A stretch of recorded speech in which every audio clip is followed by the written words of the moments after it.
Hello traders, this is Prashanth from Wealth Creator. Yesterday levels கொடுத்துருந்தோம். Levels இன்றைக்கி எப்படி work ஆயிருக்குன்னு பார்க்கலாம். ஸோ இன்றைக்கி இந்த வீக்கோட எக்ஸ்பீரியோட ஃபஸ்ட் டே. ஸோ ஸ்ட்ரைக்ஸ் எல்லாமே வந்து ப்ரைஸஸ் அதிகமாக இருந்தது. ஸோ இன்றைக்கி மார்க்கெட்டில் வந்து காலையில் கேப் அப் ஆயிருந்தாங்க. குளோபலாக மார்க்கெட் எல்லாமே பாசிட்டிவாக இருந்ததுனால கிஃப்ட் நிஃப்டியும் காலையில் பாசிட்டிவாக ஓப்பனாக இருந்தது.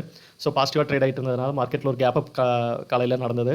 ஸோ அந்த கேப் அப்க்கு அப்புறம் கன்யூஸாக மார்க்கெட் மேலே தான் போச்சு. ஸோ ஃபஸ்ட் ரெசிஸ்டன்ஸ் ஒர்க் ஆனது நீங்கள் பார்த்துருக்கலாம். ஃபஸ்ட் ரெசிஸ்டன்ஸில் டச் ஆனோடனே அகைன் ஒரு சின்ன ரிவர்சல் ட்ரை பண்ணாங்க. பட் அகைன் வந்து ரெசிஸ்டன்ஸை க்ளோஸ் அண்ட் கிராஸ் ஆயிடுச்சு மார்க்கெட்டு. தென் வந்து செகண்ட் ரெசிஸ்டன்ஸுக்கு நியராக தான் போனாங்க. பட் ஒரு 14 பாயிண்ட்ஸ் முன்னாடியே வந்து மார்க்கெட் ரிவர்ஸ் ஆயிடுச்சு. ஸோ ரிவர்ஸ் ஆன மார்க்கெட் வந்து ஃபஸ்ட் ரெசிஸ்டன்ஸ்லேயே தான் ரொம்ப நேரம் இருந்தாங்க. ஸோ அங்கே எங்கேயும் க்ளோஸ் அண்ட் கிராஸ் ஆகலை. தென் வந்து ஃபஸ்ட் ரெசிஸ்டன்ஸை க்ளோஸ் அண்ட் கிராஸ் ஆகும்போது மார்க்கெட் வந்து எப்படி ஆக்டிவேட் ஆயிருக்குன்னு பாருங்கள். மார்க்கெட் வந்து ஃபாஸ்ட்டாக சடனாக ஆக்டிவேட் ஆயிடுச்சு. ஆக்டிவேட் ஆகி நோ ட்ரேட் ஜோனுக்குள்ளே வந்துட்டாங்க. ஸோ அதுவும் பாருங்கள் இன்றைக்கி நல்லாவே ஒர்க் ஆயிருக்கு. ஸோ எந்த இடத்துலையுமே ஃபுல்லாக க்ளோஸ் ஆகலை மார்க்கெட்டு. ஸோ இன்ஸ்டண்ட்டாக இந்த ஒரு இடத்துல மட்டும் க்ளோஸ் ஆச்சு. க்ளோஸ் ஆன இடத்துலையே அகைன் வந்து மார்க்கெட் மேலே வந்துருச்சு. ஸோ இன்றைக்கி வந்து இந்த ட்ராப்புமே நல்லா தான் ஒர்க் ஆயிருந்தது. ஸோ இந்த ட்ராப் வந்து ஏன் இப்படி ஒர்க் ஆயிருக்கு அப்படின்னா, இதை டிசைட் பண்ணுற ஏரியாவாக இருந்துச்சு மார்க்கெட்டை. ஸோ மார்க்கெட்டோட டைரக்ஷன்ஸை டிசைட் பண்ணுற ஏரியாவாக இந்த இடம் இருந்ததுனால தான் இதை ட்ராப்னு சொல்லியிருந்தோம். ஸோ இன்றைக்கும் வந்து டிசைட் ஆகிறதுனால மார்க்கெட் வந்து அப்ஸ் அண்ட் டவுன்ஸ் வந்து இதுக்குள்ளேயே நடந்துகிட்டே இருந்துச்சு. இன்றைக்கான லெவல்ஸ் இப்படி தான் ஒர்க் ஆயிருக்கு. நாளைக்கான லெவல்ஸ் கொடுக்குறேன், நோட் பண்ணிக்கோங்க.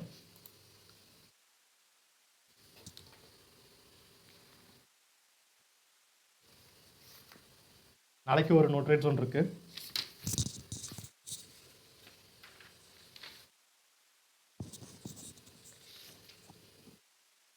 $25,442, $25,508.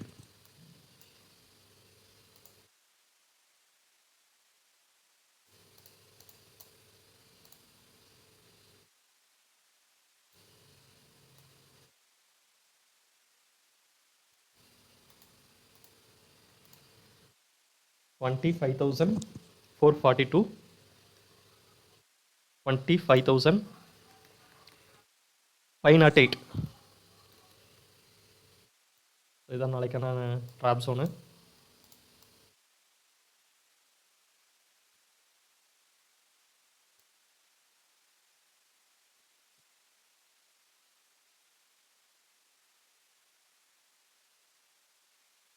ஸோ இந்த லெவல் மார்க்கெட் பிரேக் ஆகி கீழே வந்துச்சு அப்படின்னா first support 25,375.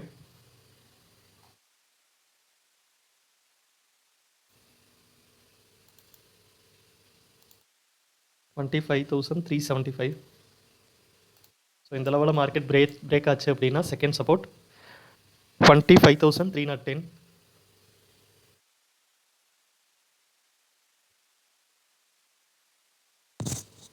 $25,310.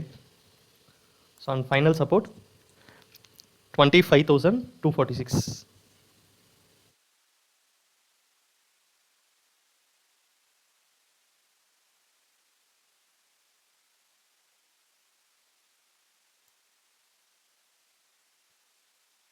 $25,246.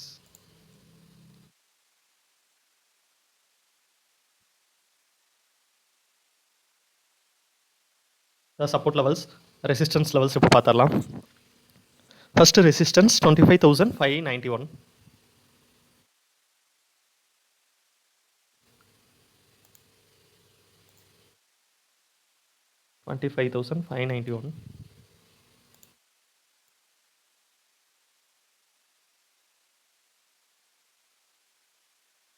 Second resistance 25,655.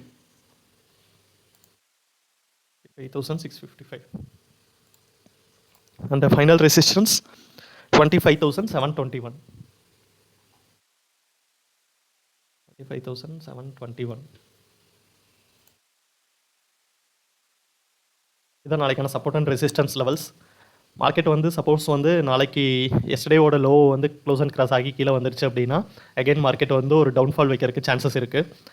So ஏன்னு பார்த்தீங்கன்னா ஆல்ரெடி வந்து ஒரு கேப் இருக்குது ஃபில் பண்ணாமல். அந்த கேப்பை ஃபில் பண்ணுறதுக்காக மார்க்கெட் கீழே வரதுக்கு சான்சஸ் இருக்குது. ஏதாவது டவுட் இருந்ததுன்னா கமெண்ட் பண்ணுங்கள். தேங்க்யூ.